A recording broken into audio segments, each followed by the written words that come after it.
Multibagger stock series में ये 12वां video है, मतलब 12वां 13वीं कंपनी है, पर मैं 12वां मान के चलता हूँ कि 12वीं कंपनी है जहां पर हम एनालाइज करें इस कंपनी को डिटेल में। आज की कंपनी सेकंड या थर्ड मोस्ट इंपोर्टेंट कंपनी है। वैसे आईटी सॉफ्टवेयर के हिसाब से फर्स्ट इंपोर्टेंट कंपनी है। अगर आपको एआई, क्लाउड, एचपीसी है ना, उसके अलावा B2B बिजनेस वाली कंपनी चाहिए जो एआई में ही है या सॉफ्टवेयर में है या सर्विसेज सॉफ्टवेयर में है, ठीक है। तो ये एआई भी है, फाइनेंशियल सर्विस सॉफ्टवेयर कंपनी के प्रोडक्ट है और सर्विसेज भी प्रोवाइड करती है, तो बहुत ही बढ़िया बिजनेस है, ठीक है। और रिटर्न भी ऐसा है कि 2002 में 530 पे, मैं 550 मान के चलता हूँ, 550 पे आईपीओ आया था भाई साहब, मतलब 530 के आसपास आया था। राइट नाउ 11,500 चल रहा है, ठीक है। अब समझो कितना गुना हुआ, 20,500 एंड 1,000 और उसमें कर लो तो 22 गुना क्या अप्रोक्स पैसा हुआ है, प्लस डिविडेंड 10 गुना से ज़्यादा 11 गुना डिविडेंड हुआ है, तो अराउंड उसको 30-35x बोल सकते हैं पिछले 24 साल में पैसा। तो इस तरीके का कंपनी है भाई साहब। तो इसको डिटेल मैंने बहुत ज़्यादा इस पर मेहनत की है, इसको बनाने में 3 दिन लगे हैं, ठीक है। तो इसी कंपनी को एनालाइज करेंगे अपन कि किस तरीके की कंपनी है, क्या बिजनेस है, किस तरीके का हिस्ट्री है ना। और आगे चार्ट पे भी बात करेंगे, टेक्निकल पे भी बात करेंगे, रेशियोज पे भी बात करेंगे, फाइनेंशियल पे भी बात करेंगे, ज़्यादा टाइम नहीं लगाएंगे, ठीक है। तो मैं थोड़ा सा इसको ओरेकल को समझाता हूँ पहले आपको कि ओरेकल दुनिया की सबसे बड़ी कंप्यूटर सॉफ्टवेयर कंपनीज में से है, ठीक है। ओरेकल कॉर्पोरेशन, मैं बात कर रहा हूँ ओरेकल फाइनेंशियल सर्विसेज की, लेकिन ये जुड़ा है ओरेकल कॉर्पोरेशन से। दैट्स व्हाई थोड़ा सा इसके बारे में जानना आपको जरूरी है, ठीक है। तो दुनिया की सबसे बड़ी सॉफ्टवेयर कंपनीज में से एक है। अब ये क्या काम करती है, देखो डेटाबेस का काम है, क्लाउड का काम है, प्लस एआई का काम है, ठीक है। तो डेटाबेस की बात करें तो ओरेकल सबसे ये डेटाबेस इसका सबसे मेन काम है। दुनिया की बड़ी बड़ी कंपनियां, बैंकें, सरकारें अपना जरूरी डेटा जैसे ग्राहक की जानकारी, पैसे का हिसाब, उसको सुरक्षित रखने के लिए, सेफ रखने के लिए और सेव करने के लिए ओरेकल के सॉफ्टवेयर का इस्तेमाल करती है। अब बताओ, बैंक यूज कर रही है, गवर्नमेंट यूज कर रही है, बड़े बड़े इंस्टीट्यूशन यूज कर रहे हैं, तो फिर कंपनी का बिजनेस क्यों नहीं चलेगा, पहला पॉइंट, ठीक है। दूसरा, क्लाउड। आजकल ओरेकल इंटरनेट पर बड़ी बड़ी कंपनियों को डेटा स्टोर करने और कंप्यूटर पावर ही लिखा ना, कंप्यूटर पावर मतलब कंप्यूटर सर्वर्स किराए पर देने का काम भी कर रही है, ठीक है। डेटा स्टोर, क्योंकि क्लाउड का काम बहुत है ना। अभी अब सपोज करो, जैसे आपने गूगल क्लाउड देखा है ना आजकल, वो जो गूगल फोटोज का आता है, ठीक है। फिर गूगल की जो फाइल्स होती है, हमारे पास आजकल क्या कि जो डेटा आया है, डेटा किस तरीके से, मैं अगर डेटा को सब पास अपन पिक्सल समझते हैं ना फोटोज़ के, अभी 64 मेगापिक्सल का कैमरा है, तो फोटो भी तो भी अलग तरीके से लेगा ना। अब 4K क्वालिटी में फिर वीडियो भी ज़्यादा MB का आता है, GB में पहुंच जाता है। एक वीडियो आप बनाओ, साला 4 मिनट का वीडियो बनाइए, 1 GB के पार पहुंच जाता है, ठीक है। तो इतना डेटा स्टोर कहाँ करोगे, ठीक है। ये तो हमारे पर्सनली उसकी बात करें ना, फिर कंपनियां भी तो हैं, तो इतना डेटा स्टोर करने के लिए क्लाउड चाहिए, ठीक है। तो उस तरीके की सर्विसेज भी ये देती है। उसके बाद चर्चा में क्यों है, ओरेकल बहुत बड़े बड़े डेटा सेंटर बना रहा है, यहाँ तक कि ओपन एआई जिसने चैट जीपीटी बनाया है जैसी कंपनियां भी एआई को ट्रेन करने के लिए ओरेकल के कंप्यूटर सिस्टम का इस्तेमाल कर रही है। अभी और इसमें भी कुछ चाहिए क्या, इससे बड़ा क्या होगा आपके पास प्लस पॉइंट। बिजनेस कैसा है, अमेरिका की कंपनी है, मैं ओरेकल कॉर्पोरेशन की बात कर रहा हूँ, ठीक है। इसका हेडक्वार्टर टेक्सास में है, इससे पहले कहीं और था, हम बात करेंगे। शेयर मार्केट में ORCL नाम से लिस्टेड है और बहुत मुनाफे वाली कंपनी है, ठीक है। चलिए इसकी हिस्ट्री की बात करते हैं। ओरेकल की शुरुआत एक छोटे से स्टार्टअप से हुई थी, जो आज की दुनिया की सबसे बड़ी टेक कंपनी में से एक मानी जाती है, ठीक है। 1997 में मतलब लेरी एलिसन, बॉब माइनर और एड ओट्स ने मिलकर कैलिफोर्निया में इसकी स्थापना की थी भाई साहब, ठीक है।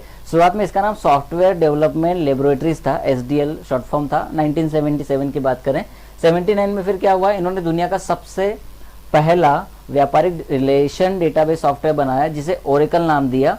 इसका पहला ग्राहक जो था वो अमेरिका का एयरफोर्स था, ठीक है भाई साहब। 1982-1986 में नाम बदला और शेयर मार्केट में एंट्री हुई, ठीक है। अपने मुख्य प्रोडक्ट की सफलता के बाद, कौन सा प्रोडक्ट, ये वाला डेटाबेस वाला, ठीक है। नाम बदलकर फिर इन्होंने इसका नाम ओरेकल कॉर्पोरेशन कर दिया और 86 में IPO लिस्ट हो गया। अमेरिका की बात कर रहे हैं, अभी इंडिया की तो हम बात ही नहीं कर रहे, ठीक है। 5 और 10 की बात करें 2000, तो फिर उन्होंने बड़ी बड़ी कंपनियों को खरीदा। ओरेकल ने खुद को बड़ा बनाने के लिए टेक इंडस्ट्री की कई दिग्गज कंपनियों को खरीद लिया। इसमें पीपलसॉफ्ट थी जो 2005 में खरीदी, सन माइक्रो सिस्टम था जो 2010 के आसपास, इनके पास जावा प्रोग्रामिंग लैंग्वेज थी इसके सन माइक्रो सिस्टम के पास, एंड फिर 2016 में इन्होंने नेटशूट को भी शामिल किया अपनी कंपनियों में, ठीक है। 2020 और से लेकर वर्तमान मतलब प्रेजेंट तक की बात करें तो फिर उन्होंने अपना हेडक्वार्टर बदला और एआई को लेकर आए अपनी सॉफ्टवेयर सॉल्यूशंस में। 2020 में ओरेकल ने अपना ग्लोबल हेडक्वार्टर कैलिफोर्निया से बदलकर फिर टेक्सास में गए, टेक्सास में ऑस्टिन में, ठीक है। फिलहाल ये कंपनी क्लाउड इंफ्रास्ट्रक्चर और आर्टिफिशियल इंटेलिजेंस में सबसे ज़्यादा ध्यान दे रही है। दैट्स वाई आप पता है मैं एक चार्ट बताऊंगा अपना, मतलब ओरेकल फाइनेंशियल सर्विसेज OFSS का, मैं ORCL की बात नहीं कर रहा हूँ, ठीक है। ओरेकल कॉरपोरेशन अमेरिका की कंपनी है, Oracle financial services software India की कंपनी है, ठीक है। तो मैं ओरेकल फाइनेंशियल की बात ओरेकल फाइनेंशियल सर्विसेज की बात कर रहा हूँ, OFSS इंडिया की जो कंपनी है। लास्ट टाइम क्या हुआ था, मतलब शायद अभी 6 महीने पुरानी बात हो सकती है, ज़्यादा भी हो सकती है, पर 6 महीने ऑलमोस्ट मान के चलो।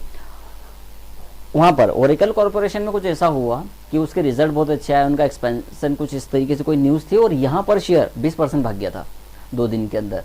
तो वहाँ पर अगर कोई इस फर्म में या बड़ी पेरेंट कंपनी बोल लो, पेरेंट कंपनी में कुछ भी इस तरीके की न्यूज़ आती है तो इंडिया में कंपनी के शेयर पे असर पड़ता है, ठीक है। चलो ब्रांचेस की बात करें तो एक तो ये इनका ऑस्टिन टेक्सास में है मुख्य headquarter, and redwood shores California, ये ओरेकल का सबसे पुराना हेडक्वार्टर है, लेकिन आज भी कंपनी का सबसे बड़ा रिसर्च और डेवलपमेंट R&D बोलते हैं उसको, जो हब है वो यहीं पर है, ठीक है। भारत की बात करें तो भारत में फिर भाई इनकी जो ब्रांचेस है वो बेंगलोर में है, हैदराबाद में है, मुंबई में है एंड पुणे में है। इसके अलावा दिल्ली NCR, गुरुग्राम नोएडा और चेन्नई में भी इसके रीजनल ऑफिस अवेलेबल है, ठीक है। अन्य देशों में बात करें, जैसे कि ओरेकल कॉरपोरेशन की एक कंपनी इंडिया में है जिसका नाम है OFSS, जिसकी बात हम कर रहे हैं। तो जैसे इंडिया में उनकी एक ब्रांच है, वैसे अलग अलग देशों में भी उनकी ब्रांच है। जैसे जापान में भी इनकी कंपनी है जो कि टोक्यो एक्सचेंज पे लिस्टेड है, उसका नाम है ओरेकल जापान। जर्मनी में है ओरेकल, इसको डचलैंड पढ़ते हैं शायद, ठीक है। फ्रांस में जो है वो ओरेकल फ्रांस करके है SAS, एंड चीन में Oracle China software system corporation limited करके कंपनी है, ठीक है। तो ये है उनकी, मतलब काफ़ी फैला हुआ बिजनेस है। ऑलराइट, खुद ओरेकल फाइनेंशियल सर्विसेज की विदेशी शाखाओं की बात करें तो 140 से ज़्यादा देशों में बैंकों को अपना मशहूर बैंकिंग सॉफ्टवेयर प्रोवाइड कर रही है कंपनी, ठीक है। बहुत ही अलग काम है भाई, ठीक है। उसका नाम है फ्लेक्स क्यूब। इस काम को संभालने के लिए भारत की कंपनी ने भी दुनिया के अलग अलग देशों में कंपनियां बनाई हुई है। जैसे अमेरिका में Oracle financial services software INC, चीन में ओरेकल फाइनेंशियल सर्विसेज सॉफ्टवेयर संघाई लिमिटेड, यूरोप में Oracle financial services software BV, ठीक है। वो BV का फुल फॉर्म मुझे भी नहीं पता। और ग्रीस में भी है क्या? ग्रीस में क्या है? मार्केट स्किनर ग्रुप हो सकता है, देखो भाई इसके बारे में नहीं मुझे। और चिली में Oracle financial services software Chile पढ़ रहे हैं, चील पढ़ रहे हैं, I don't know, LTDA dot करके ऐसा कुछ कंपनी उनका है, ठीक है। तो अपनी जो ओरेकल फाइनेंशियल सर्विसेज है उसकी भी अलग अलग ब्रांचेस हैं अलग अलग देशों में। गजब कंपनी है भाई साहब, इसलिए इस कंपनी को मैं रख रहा था। मैं रेवेन्यू पर बाद में आऊँगा, ठीक है। कंपनी का पैसा कहाँ से आ रहा है फिलहाल, तो कंपनियों को AI और डेटा स्टोर करने के लिए सर्विस किराए पर दे रही है, उस सेगमेंट से सबसे ज़्यादा पैसा आ रहा है। क्लाउड ऐप और सॉफ्टवेयर से भी पैसा आ रहा है, तो बढ़िया काम है, ठीक है। अब हम बात कर रहे हैं ओरेकल फाइनेंशियल सर्विसेज, जिस कंपनी की जो हमारे इंडिया में लिस्टेड है, हम उस कंपनी की बात कर रहे हैं, ठीक है। मतलब आपको हिस्ट्री समझ में आई, काम समझ में आया और ब्रांचेस समझ में आई, ठीक है। इतना लंबा चौड़ा बिजनेस है, इसलिए इस कंपनी को देखा जा सकता है एक लॉन्ग टर्म इन्वेस्टमेंट के रूप में। हालांकि कोई बाय सेल रिकमेंडेशन नहीं है, हम जस्ट बात कर रहे हैं कि अगर किसी कंपनी का इतना लंबा चौड़ा बिजनेस है तो क्या उस कंपनी को देखा जा सकता है, एक बार उस पर रिसर्च की जा सकती है। खरीदना नहीं खरीदना वो प्रॉपर आपका व्यू भाई, मेरा उससे कोई लेना देना नहीं है, ठीक है। तो ओरेकल कॉर्पोरेशन की प्रमुख IT कंपनी है ओरेकल फाइनेंशियल सर्विसेज सॉफ्टवेयर, जो कि वैश्विक बैंकिंग क्षेत्र को वित्तीय सॉफ्टवेयर और क्लाउड सेवाएं प्रदान करती है, ठीक है। मुख्य अगर उत्पाद और सेवाएं, मतलब मुख्य product and services, main product and services की बात करें तो इसका ओरेकल का फ्लेक्स क्यूब है। ये कंपनी खुद का मुख्य प्रोडक्ट है, एंड ये वैश्विक core banking Oracle banking cloud है, एंड एनालिटिक्स एप्स है, ठीक है। वित्तीय अपराधों को रोकने के लिए एंटी मनी लॉन्ड्रिंग बोलते हैं उसको, AML का फुल फॉर्म है।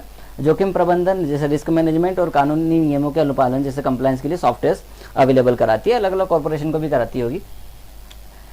ओके, वित्तीय बाजार की स्थिति तो बहुत अच्छी है। क्या है?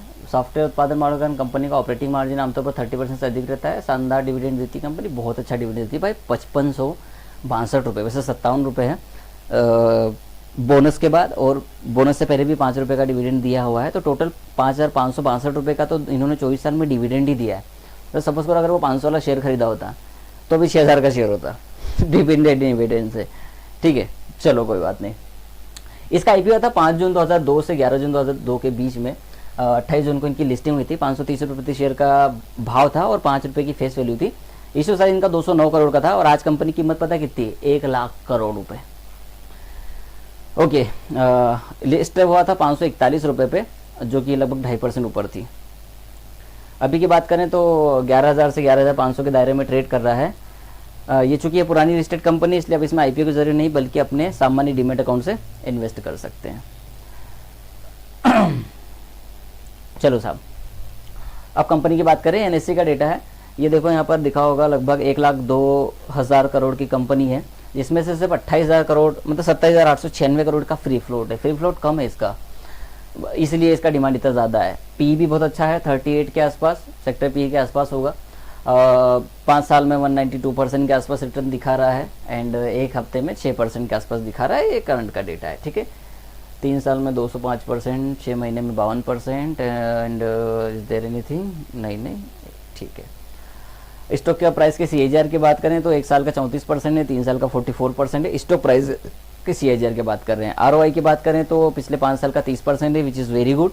कंपाउंड सेल्स ग्रोथ की बात करें तो पिछले 5 साल का 9% है, 3 साल का 10% है, जो कि ठीक है। ये और ज़्यादा हो सकता है, आगे हो सकता है, मुझे ऐसा लगता है, बिकॉज ऑफ AI एंड इनके जिस तरीके का काम है। कंपाउंडेड प्रॉफिट ग्रोथ की बात करें तो पिछले 3 साल का 13% के आसपास है। और कुछ है क्या इसमें? पी रेशियो हमने देख लिया, EBIT EBITDA ये है। PG रेशियो इसका 3.66 है, जो कि थोड़ा सा ज़्यादा है सर, है ना, पर मैं एंजल वन के डेटा पे कम भरोसा करता हूँ। चलो भाई साहब, यहाँ पर क्या क्या है? ये इनके कस्टमर है, सेंटेंडर है, डच बैंक है, HSBC बहुत बड़ा नाम है, मेट्रोपॉलिटन बहुत बड़ा नाम है, क्या है ये, होलिहन लोके बहुत बड़ा नाम है, ठीक है। गल्फ बैंक है, क्रेडिटोरियल है एंड देन TAAB है वो मेरे हिसाब से, या TMB, आई डोंट थिंक है। तमिलनाडु मर्केंटाइल बैंक है तो TMB है वो, ठीक है। BA स्टेप, तो ये बैंकों को सर्विस देती है और इस तरीके की सर्विस देती है। क्या है भाई साहब इसमें? Anti money laundering and financial crime compliance के लिए सॉफ्टवेयर देती है, ओवरऑल बैंकिंग को सॉफ्टवेयर ही देती है, ठीक है। रिस्क और finance, payments, revenue management, pricing and billing, cloud infrastructure, human capital management देती है, कस्टमर एक्विजिशन एंड एक्सपीरियंस है, इंश्योरेंस में भी सेवाएं देती हैं। तो भाई देर मतलब क्या है कि बूफे 56 भोग वाला काम है। इसका रिजल्ट आया था लास्ट टाइम पे, जहाँ पर क्वार्टर क्या है भाई साहब, बाद में आते सर उस पर, ठीक है। ये है क्वार्टरली रिजल्ट, ये मार्च 2026 तक का है, ठीक है। तो सेल्स देखोगे तो सेल्स में आपको बिल्कुल उछाल दिखेगा, 1600, 1700, 1600, 1700, 1700, 1800, 1900 और 2065, ये इस तरीके करोड़ में डेटा है, ठीक है। वहीं पर आप ऑपरेटिंग प्रॉफिट मार्जिन की देखोगे तो वो भी लगातार आपको बढ़ता हुआ दिखाई देगा, ठीक है। प्रॉफिट बिफोर टैक्स देखोगे तो भी बढ़ता दिखाई जाएगा। नेट प्रॉफिट देखोगे तो ये इसका ग्राफ भी इस तरीके से दिखेगा, इसीलिए स्टॉक का ग्राफ भी इसी तरीके से दिखता है। अगर फाइनेंशियल्स, कंपनी का बिजनेस एंड कंपनी का प्राइस एक साथ मैच हो रहा है, मतलब इससे बढ़िया कुछ नहीं हो सकता। वो बिल्कुल ऐसा होता है कि महेंद्र सिंह धोनी ने हेलीकॉप्टर शॉट मारा हो, ठीक है। लास्ट में 2 ही बॉल बची थी और 2 छक्के चाहिए थे एंड देन उसने दोनों हेलीकॉप्टर शॉट मार के 12 रन बना दी हो, वो उस तरीके का गेम होता है, ठीक है। ये डिविडेंड है इसका, टोटल 18 डिविडेंड दिए हैं 27 अगस्त से, ठीक है। और लगभग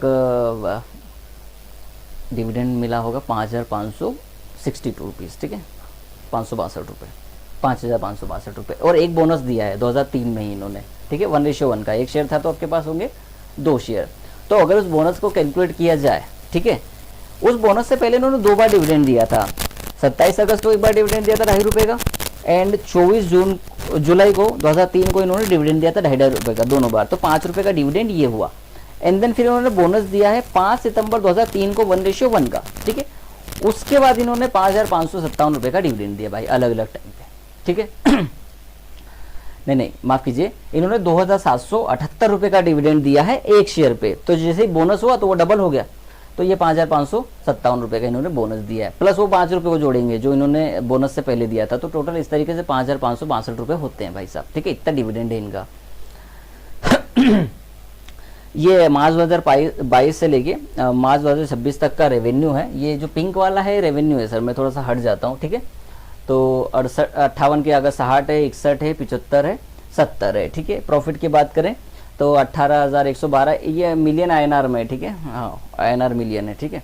और उस पर 17, फिर 20 एंड 33 एंड देन 27,746 एंड अभी जून का रिजल्ट आने ही वाला है। ये मेन कंपनी जो ओरेकल कॉरपोरेशन है उसकी गाइडेंस है। और उधर क्या होता है अमेरिका में, जो 4th क्वार्टर होता है वो जून होता है, ऐसा होता है। तो ये जून का रिजल्ट है, इसलिए उन्होंने ये जून 10 को ये रिजल्ट जारी किया। उधर 4th क्वार्टर जो होता है, जैसे उनका फाइनेंशियल ईयर जून में खत्म होता है ना, तो इसलिए वो जून का रिजल्ट है। अपने यहाँ फाइनेंशियल ईयर क्या चलता है भैया, मार्च में खत्म होता है, अपना मार्च 4th क्वार्टर होता है ना, इस तरीके से। चलिए, उनके यहाँ जून 4th क्वार्टर होता है। तो उन्होंने कहा है कि भैया 27 से 29% का टोटल रेवेन्यू में जंप आ सकता है, ठीक है। क्लाउड रेवेन्यू से इतना पैसा आएगा, ये आएगा। टोटल रेवेन्यू $90 बिलियन उन्होंने एक्सपेक्ट किया है, 34% साल दर साल। ये भी रिजल्ट ही है, ये क्या है, साल दर साल का रेवेन्यू है ईयरली का, ठीक है। ये लगातार बढ़ रहा है, बढ़िया चीज़ है, करोड़ में है वो। एंड देन ये नेट प्रॉफिट है 2025 से लेकर 2026 के 4 क्वार्टर्स का, ठीक है, मतलब मार्च, जून, सितंबर, दिसंबर एंड देन मार्च, ठीक है। तो 643 करोड़ के सामने अभी 841 करोड़ पे कंपनी का टोटल प्रॉफिट बैठा हुआ है, ठीक है। 3 साल का प्रॉफिट का जो ग्रोथ है CAGR वो है 13.4 है। एंड बुक वैल्यू 934 रुपये है। CNX 200, मतलब निफ्टी 200, निफ्टी 500, निफ्टी अल्फा, ठीक है। निफ्टी ये डिवापोर्ट क्या है क्या भाई साहब, याद होगा पर अब याद नहीं आ रहा। CNX IT का स्टॉक है, निफ्टी 80 है, ठीक है। मिड कैप का है, MNC है, ये सारे इंडाइसेस का हिस्सा है। तो इन्फॉर्मेशन टेक्नोलॉजी एंड सॉफ्टवेयर, चलो आगे बढ़ो, ठीक है, ज़्यादा कुछ नहीं है। शेयर होल्डिंग पैटर्न है कि 72.4% प्रमोटर के पास है, बहुत अच्छी चीज़ है, इससे अच्छा कुछ नहीं हो सकता फिलहाल इस स्टॉक में, कि फंडामेंटल ऐसे हो, फाइनेंशियल ऐसे हो, कंपनी का बिजनेस ऐसा हो, कंपनी का चार्ट पैटर्न ऐसा है, एंड देन कंपनी की प्रमोटर होल्डिंग इस तरीके से, ये मैच करना मतलब कि धोनी, ठीक है। पब्लिक के पास 9% हिस्सा है, डोमेस्टिक इंस्टीट्यूशन के पास 8.8% है, म्यूचुअल फंड के पास 5.4% है, फॉरेन इंस्टीट्यूशन के पास 9.7% है। इससे बेहतर कुछ नहीं हो सकता सर जी। यहाँ देखो कि पिछले 2 साल के अंदर दिसंबर 2024 से लेके जून 2026 तक शेयर होल्डिंग में कोई चेंजेस नहीं आया है, मतलब थोड़ा माइनर चेंज है कि 72.62 के सामने 72.41% है ना, इससे अच्छा कुछ नहीं हो सकता। टोटल नंबर ऑफ शेयर अगर जानने हैं तो 6,30,51,197 शेयर है। माफ़ कीजिए, मेरी गलती हो गई, मैं एक चीज़ बता रहा था कि प्रमोटर ग्रुप के पास 6,30,51,197 शेयर है, और पब्लिक के पास है 2,40,20,942 शेयर, ठीक है। ओके, मैं टोटल नंबर ऑफ शेयर अगर आपको बताऊं तो 8,70,72,139 शेयर इस कंपनी के, और उसमें से 72.41% जो कि 6,30,51,197 शेयर है वो प्रमोटर्स के पास है, ठीक है। और यहाँ पर ये प्रमोटर की लिस्ट है, आप स्क्रीनशॉट ले सकते हैं कि किसके पास कितना है, तो आपको थोड़ा सा ज़्यादा बड़ा हो गया क्या, सॉरी बॉस, ठीक है, तो आपको थोड़ा आइडिया लग जाएगा। ओके, अब हम थोड़ा सा टेक्निकल पे बात कर लेते हैं सर जी। टेक्निकल्स क्या है, तो पहला जो इसका रेजिस्टेंस है वो 11,800 है, ठीक है, और पहला सपोर्ट 11,300 है, जो कि बहुत छोटा है। तो मेरे हिसाब से जो थर्ड सपोर्ट है वो पहला सपोर्ट होना चाहिए 10,900 10,800 के आसपास पहला सपोर्ट आना चाहिए, और पहला रेजिस्टेंस आना चाहिए 12,200 के आसपास। ये इस तरीके से काम करता है। पहला तो वो छोटा है, वो काम नहीं करेगा, ठीक है। अगर हम टेक्निकल्स की बात करें तो ये भी बुलिश है, और 5 दिन का मूविंग एवरेज 11,647 है, तो शेयर यहीं के आसपास चल रहा है। 100 डे का मूविंग एवरेज 9,400 आ रहा है, एंड 50 डे का मूविंग एवरेज 10,200 आ रहा है, इसलिए फिर मैं वो थर्ड सपोर्ट लेके थर्ड सपोर्ट गलत बोल दिया नहीं, हाँ वही है 200 नहीं 200 नहीं, 20 दिन का मूविंग एवरेज कहाँ रहा है भाई साहब, 20 डे का मूविंग एवरेज 11,000 के आसपास ना, तो वो मैच कर रहे हैं, सॉरी गलती हो गई, ठीक है। तो ये जो अपना थर्ड सपोर्ट है ना, वो जो 10,900 पे आ रहा है, वहीं हमारा लगभग 20 दिन का मूविंग एवरेज आ रहा है, तो पहला सपोर्ट मैं वो मान के चल रहा हूँ, इसीलिए वो पहला सपोर्ट है, तो इसका भी आप देख सकते हो। तो अब कंपनी के टेक्निकल चार्ट पर बात करते हैं, मतलब कैंडल स्टिक चार्ट पर बात कर रहे हैं। 6 महीने की एक कैंडल है, 6 महीने का चार्ट है, ठीक है। 2002 से लेके लाइफ टाइम अभी तक का है, 11,771 तक जो लास्ट प्राइस था वहां तक का चार्ट है ये। तो देखो इस शेयर में आप बिल्कुल ये BSE बॉम्बे स्टॉक एक्सचेंज के शेयर की तरह चार्ट है, निफ्टी की तरह ये चार्ट है, मतलब कि डिप्स आती हैं लेकिन रिकवर भी होती है, जैसे डिप आई तो रिकवर हुई, ये डिप आई तो रिकवर हुई, ये अगर आई करेक्शन तो रिकवर हुआ, ये करेक्शन आया तो रिकवर हुआ, and making top again and again, मतलब बढ़िया ट्रेंड अच्छा है, ट्रेंड इसको बोल सकते हैं कि स्टॉक का ट्रेंड अच्छा है बड़े चार्ट पे, तो बढ़िया चीज़ है। अब इसका मंथली चार्ट देखो, मंथली चार्ट में भी अच्छी करेक्शन आती है, जैसे कि ये देखो 5,000 के आसपास से आया तो 5,000 से 3,500 आया, मतलब अच्छी 1,500 पॉइंट की करेक्शन, 35 पॉइंट की करेक्शन, परसेंट की करेक्शन है, ठीक है। उसके बाद जब ये रैली आई तो उसका करेक्शन भी आया, ठीक है। टाइम भी स्पेंड करता है, ऐसा नहीं कि, तो ऐसे स्टॉक बहुत अच्छे होते हैं जहां पर आपको एंट्री का समय मिल जाए अच्छे स्टॉक्स में। तो करेक्शन आना इंपॉर्टेंट है, क्योंकि अगर करेक्शन नहीं आएगी तो नई एंट्री बनाओगे कैसे आप, ठीक है। अगर शेयर ऊपर ही ऊपर चलते रहेगा तो नई एंट्री तो बनेगी नहीं सर जी आपकी। तो जब भी किसी अच्छे स्टॉक में, अच्छी कंपनी के स्टॉक में करेक्शन आती है किसी भी वजह से, तो वो बढ़िया ही होती है, ठीक है। इसलिए ज़्यादा जल्दी परेशान मत हो जाओगे यार ये तो गिर जाएगा, ठीक है। क्योंकि अगर आपने सही से एनालाइज किया है कंपनी को, सही आपके सारे चीज़ें हैं एंड मार्केट उस तरीके से नहीं रिएक्ट कर रहा है, तो हो सकता है कि हल्की फुल्की कोई प्रॉब्लम हो, लेकिन वो लॉन्ग टर्म तक नहीं टिकेगी। तो आपको समझना पड़ेगा इस चीज़ को, इसका कोई कुछ नहीं कर सकता, ठीक है। ये बस इट्स ऑल अबाउट, यही तो है ना स्मार्ट मनी कॉन्सेप्ट, और क्या है, यही तो है ना साइकोलॉजी, कि मैंने अगर एनालाइज किया है, सारी चीज़ें मेरे हिसाब से सही बैठ रही है, फिर भी स्टॉक ऐसे रिएक्ट नहीं कर रहा है, तो गलती मेरी नहीं है। और वो अगर सब कुछ मैच कर रहा है तो उसको एंड ऑफ द डे वहाँ आना ही पड़ेगा, ठीक है। ऑलराइट, ये है सर जी वीकली चार्ट। वीकली चार्ट देखो, यहाँ पर इसका डबल टॉप बना हुआ है 13,200 पे, ठीक है। तो 13,200 अभी इसका जो रेजिस्टेंस आ रहा है मेरे हिसाब से 13,500 पे आ रहा है, बड़ा वाला रेजिस्टेंस, ठीक है। तो हो सकता है इस स्टॉक में आपको 13,500 से 14,000 दिख जाए, पर कोई ऐसा बोल नहीं सकते, ठीक है। पहले सपोर्ट वही है 10,200 10,000 के आसपास जो हम बात कर रहे थे, क्योंकि यहीं पर एक लिक्विडिटी का जोन है, तो वो 9,500 से 10,000 के आसपास आएगा, तो वहाँ पर कोई बड़ी बार बनी हुई तो बहुत अच्छा एक मोमेंटम ले सकते हैं लिक्विडिटी के साथ में, जैसे कि ये 3 बड़ी बार बनी हुई है, ठीक है। एंड देन ये देखो न्यूट्रलिटी, ठीक है। यहाँ पर देखो ये 3 बड़ी बार एंड देन ये न्यूट्रलिटी, ये ऐसा ही चलता है मार्केट, कोई कुछ नहीं कर सकता। ऑलराइट, ये है हमारे पास वीकली चार्ट। वीकली चार्ट बहुत अच्छा है, बस सपोर्ट रेजिस्टेंस, पहला सपोर्ट वहीं आ रहा है, यहाँ पर जो मैंने मार्क करके रखा है, पहला रेजिस्टेंस वहीं पर है 13,200 13,500 के आसपास, ठीक है। तो इतना ही था, यही है इसके टेक्निकल्स। तो इसको आप आराम से देखिए कि क्या हो सकता है इस कंपनी में, और कैसा लगा वीडियो प्लीज़ बताइएगा। इतनी मेरे पास इन्फॉर्मेशन है, अभी मैं बहुत बेसिक लेवल पे जाता हूँ, बहुत बड़ा वीडियो बन सकता है, क्योंकि यही वीडियो 30 मिनट का हो गया, तो मैं नहीं चाहता आपको परेशान करना, क्योंकि फिर उतना लोग देखते नहीं है एंड देन फिर मैं इतनी मेहनत करूँ तो कोई फ़ायदा नहीं होगा, ठीक है। तो अभी मैं इस बेसिक लेवल पे लेके जा रहा हूँ। एक भाई साहब बोल रहे थे कि सर इतना तो मैं गूगल भी कर सकता है, इतना गूगल पे कर सकते तो भाई साहब तो फिर 90 मतलब हर कोई इतना गूगल कर सकता है, इतनी सारी चीज़ें इन्फॉर्मेशन उठा लेता, ठीक है। तो फिर वो 93% लोग लॉस में थोड़ी जाते सर सेबी की रिपोर्ट में। तो है कुछ कमी है, बेहतर करने की कोशिश कर रहे हैं, जो भी हमसे हो पाता है करते हैं, एंड इससे आगे भी कोई बेहतर होगा तो करेंगे, लेकिन फिर हमारा भी लाइफ है, हमारा भी जीवन है, बिजनेस भी करना है, जॉब कंपनीज भी देखनी है ना, तो काफ़ी काम रहता है सर। तो जितना भी हो पाता है उतना करते हैं, ठीक है। एटलीस्ट चुप तो नहीं रहते, है ना, कि कुछ नहीं कर रहे किसी के लिए, जितना हो पाता है करते हैं, ठीक है। ऑलराइट, मज़े कीजिए, एंजॉय कीजिए। बाकी कुछ लगे तो मेरा नंबर दिया हुआ है, and share market course join करना हो तो कर सकते हो, सीखना हो तो, बाकी वो आपकी इच्छा है, ठीक है। Thank you for watching.